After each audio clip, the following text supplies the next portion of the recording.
સોમનાથ ધામના દર્શને આવશે PM Modi. PM Modi આગામી 11 તારીખે ગુજરાતના પ્રવાસે આવશે. આ મુલાકાત દરમિયાન વડાપ્રધાન નરેન્દ્ર મોદી સોમનાથ મંદિરના દર્શન કરશે. પુનઃ નિર્માણ પામેલ સોમનાથ મંદિરના લોકાર્પણને 75 વર્ષ પૂરા થતા હોવાથી વડાપ્રધાન મોદી સોમનાથ ખાતે દર્શન કરશે. સાથે જ વિશેષ પૂજા અર્ચના કરશે. સોમનાથ મંદિરના પુનઃ નિર્માણ બાદ 11 મેના 1951ના રોજ તેનું લોકાર્પણ કરાયું હતું.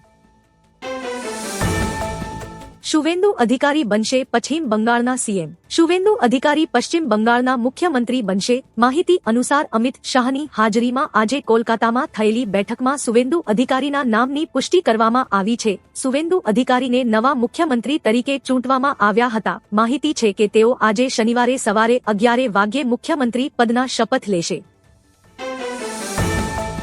હોર્મુઝ સ્ટ્રેટમાં ગુજરાતનું જહાજ ડૂબ્યું. હોર્મુઝ સ્ટ્રેટમાં ગુજરાતનું જહાજ ડૂબી ગયું છે. ઈરાન અને અમેરિકી નેવી વચ્ચે થયેલા ફાયરિંગમાં સલાયાના એક ખલાસીનું મોત થયું છે. ઇન્ડિયન સેલિંગ વેસલ્સ એસોસિએશનના જનરલ સેક્રેટરીએ આ માહિતી આપી છે. ઘટનામાં જહાજ પર સવાર ગુજરાતી ખલાસીના મૃત્યુના સમાચારથી આખા વિસ્તારમાં શોકની લાગણી છવાઈ ગઈ છે. આ ઘટના વચ્ચે દરિયાઈ વિસ્તારમાં તણાવ વધ્યો છે. વધુ વિગતોની રાહ જોવાઈ રહી છે. મોટા આતંકી ષડયંત્રનો પર્દાફાશ.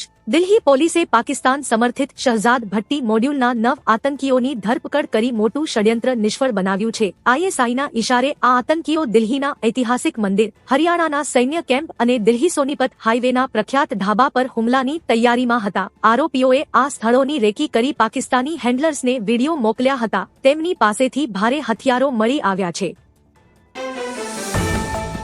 ઈરાનનો યુએઈ પર મોટો હુમલો. મિડલ ઇસ્ટમાં યુદ્ધ એકવાર ફરી ગંભીર સ્થિતિ પર આવ્યું છે. 30 દિવસના સીઝફાયર બાદ ઈરાને યુએઈના વિવિધ વિસ્તારોને નિશાન બનાવીને હુમલો કર્યો છે. આ હુમલા બાદ યુએઈ એર ડિફેન્સ સિસ્ટમ સક્રિય કરાઈ છે. વધુમાં national emergency and disaster management authority દ્વારા નાગરિકોને સુરક્ષિત સ્થળોએ રહેવા અને અફવાઓથી બચવા માટે સૂચના આપવામાં આવી છે. અગાઉ સોમવારે પણ ઈરાને 15 મિસાઇલો અને 4 ડ્રોન દ્વારા હુમલો કર્યો હતો.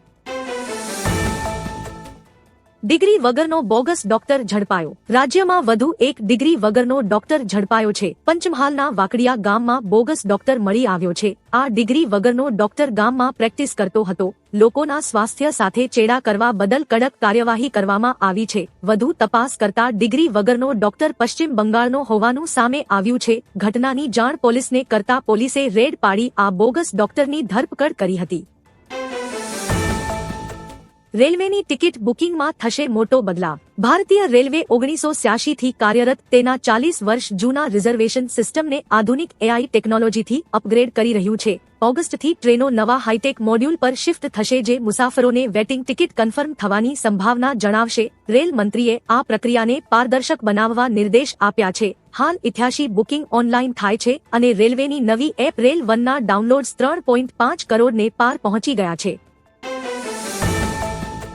ભ્રષ્ટાચારની કેનાલ પર ફરી વળ્યું તંત્રનું બુલડોઝર. ખેડાના વાંઠવાડી ગામમાં ભ્રષ્ટાચારની કેનાલ પર તંત્રનું બુલડોઝર ફેરવાયું છે. ધારાસભ્ય અર્જુનસિંહ ચૌહાણની ફરિયાદ આધારે તંત્રએ કેનાલનું ચેકિંગ કર્યું હતું, જ્યાં હલકી ગુણવત્તાનું બાંધકામ સામે આવ્યું હતું. જે બાદ તંત્ર દ્વારા કાર્યવાહી કરી કેનાલ તોડી પાડવાની કામગીરી હાથ ધરવામાં આવી હતી.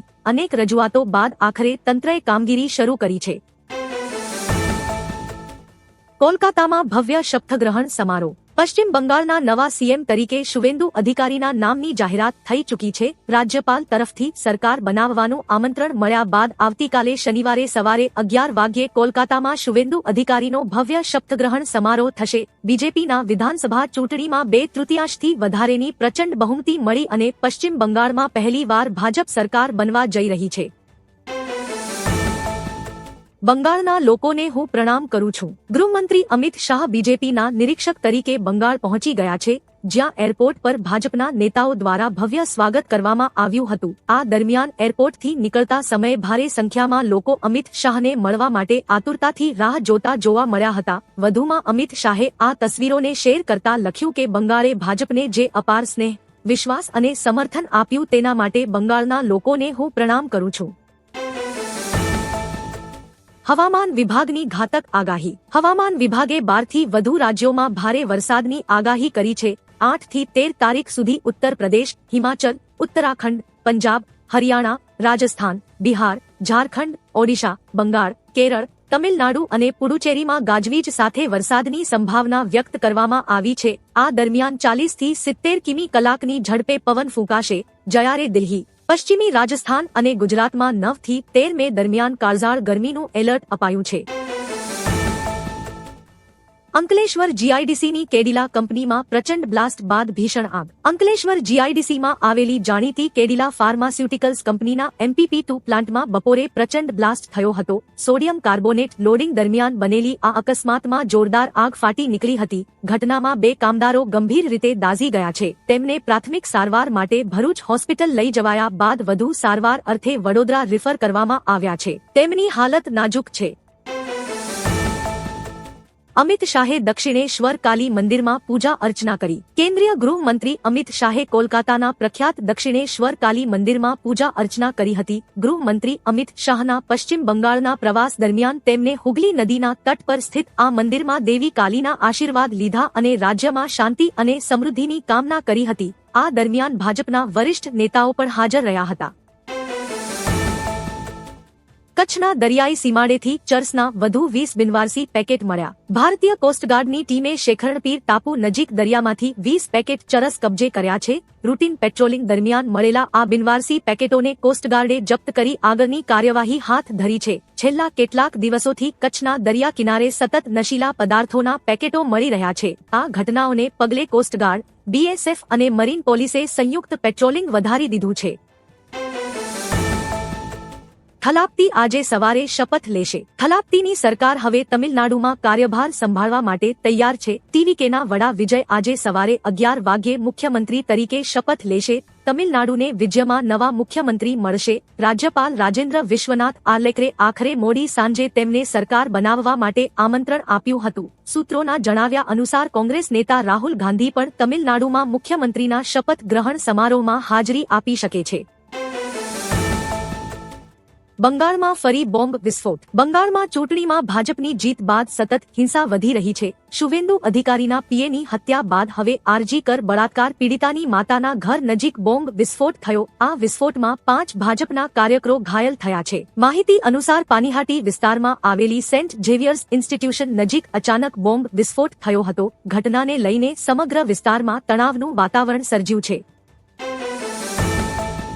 રાજ્યમાં 5 દિવસ ગરમી ભુક્કા બોલાવશે। હવામાન વિભાગ દ્વારા આગામી 5 દિવસ રાજ્યમાં ગરમી ભુક્કા બોલાવશે। આગાહી અનુસાર આગામી દિવસોમાં પારો 44 ડિગ્રીએ પહોંચવાની શક્યતાઓ છે। હાલમાં અમદાવાદ શહેર રાજ્યનું હોટેસ્ટ શહેર છે, જ્યાં પારો 43 ડિગ્રી પર છે। તાપમાનના આંકડા જોઈએ તો ગાંધીનગરમાં 43 ડિગ્રી, રાજકોટ, અમરેલી, ડીસામાં 42 ડિગ્રી, વડોદરામાં અને કંડલામાં 41 ડિગ્રી તાપમાન નોંધાયું છે। કચ્છના ટાપુ પરથી મળ્યા ડ્રગ્સના 34 પેકેટ। કચ્છમાં ડ્રગ્સ મળી આવવાનો સિલસિલો યથાવત છે। કચ્છના અલગ અલગ ટાપુ પરથી 34 થી વધુ ડ્રગ્સના પેકેટ મળી આવ્યા છે।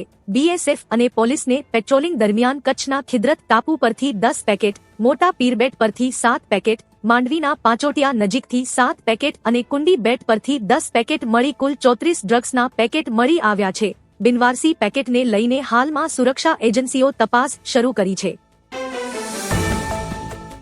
અભિષેકે કરાવી સુવેન્દુ અધિકારીના પીએની હત્યા। સુવેન્દુ અધિકારીના પીએની હત્યા પર બીજેપીએ ટીએમસી પર મોટો આરોપ લગાવ્યો છે। ભારતીય જનતા પાર્ટીના અર્જુન સિંહે કહ્યું કે અભિષેક બેનર્જીએ આ હત્યા કરાવી છે। વધુમાં તેમણે કહ્યું કે અભિષેક એક સંદેશ આપવા માંગે છે કે અમે ભલે સરકારમાં નથી પણ તમારા પર ભારે છીએ। જ્યારે કેન્દ્રીય મંત્રી સુકાંત મજુમદારે કહ્યું કે બીજેપી સરકાર બનવા પર અમે બધું ઠીક કરીશું।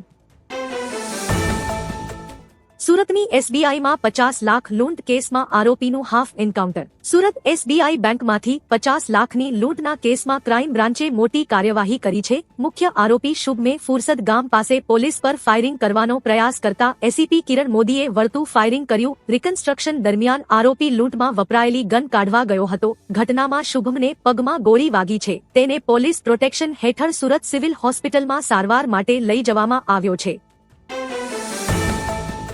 નાસિક ટીસીએસ કાંડમાં 25 દિવસ બાદ નિદા ખાનની ધરપકડ. નાસિક ટીસીએસ કાંડની ફરાર આરોપી નિદા ખાનની પોલીસે ધરપકડ કરી છે. નિદા પર ધાર્મિક લાગણી દુભાવવા, મુખ્ય આરોપીઓને મદદ કરવા અને જાતીય શોષણ જેવા ગંભીર આરોપો છે. તેણે ગર્ભાવસ્થાનું બહાનું ધરી આગોતરા જામીન માંગ્યા હતા જે કોર્ટે ફગાવી દીધા હતા. કોર્ટના મતે પીડિતાનું બ્રેઇન વોશ કરી મલેશિયા મોકલવાનું સુનિયોજિત કાવતરું હતું. સ્પેશિયલ ટીમ 25 દિવસથી તેની શોધમાં હતી.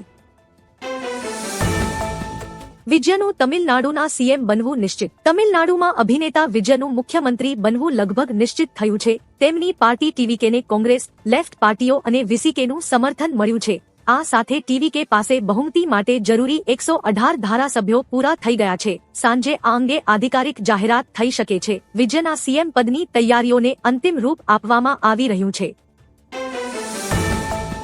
ડોનાલ્ડ ટ્રમ્પને મોટો ફટકો. અમેરિકી ફેડરલ કોર્ટે રાષ્ટ્રપતિ ડોનાલ્ડ ટ્રમ્પના 10% ગ્લોબલ ટેરિફના નિર્ણયને ગેરકાયદે ઠેરવી મોટો ઝટકો આપ્યો છે. કોર્ટ ઓફ ઇન્ટરનેશનલ ટ્રેડે ચુકાદો આપ્યો કે કોંગ્રેસની મંજૂરી વિના તમામ આયાત પર ટેરિફ લાદવા માટે પૂરતો કાનૂની આધાર નથી. કોર્ટે કેસ કરનાર કંપનીઓ પાસેથી વસૂલવામાં આવેલો ટેરિફ પરત કરવાનો આદેશ પણ આપ્યો છે. આ નિર્ણય ટ્રમ્પની આર્થિક નીતિઓ માટે મોટો અવરોધ માનવામાં આવે છે. અમેરિકાનો ઈરાન પર હુમલો, ટ્રમ્પનો લવ ટેપ. સીઝફાયર વચ્ચે ઈરાને હોર્મુઝમાં અમેરિકી જહાજ પર મિસાઇલ છોડતા અમેરિકાએ કેશમ અને બંદર અબ્બાસ પર જોરદાર હુમલો કર્યો છે. રાષ્ટ્રપતિ ટ્રમ્પે આ કાર્યવાહીને માત્ર એક લવ ટેપ ગણાવી છે. અમેરિકી સેન્ટ્રલ કમાન્ડે ઈરાનના મિસાઇલ લોન્ચ સાઇટ્સ અને કંટ્રોલ સેન્ટરોને નિશાન બનાવ્યાની પુષ્ટિ કરી છે. જવાબમાં ઈરાને તેહરાનમાં એર ડિફેન્સ સિસ્ટમ સક્રિય કરી છે. બંને દેશો વચ્ચે યુદ્ધનું જોખમ ફરી વધ્યું છે.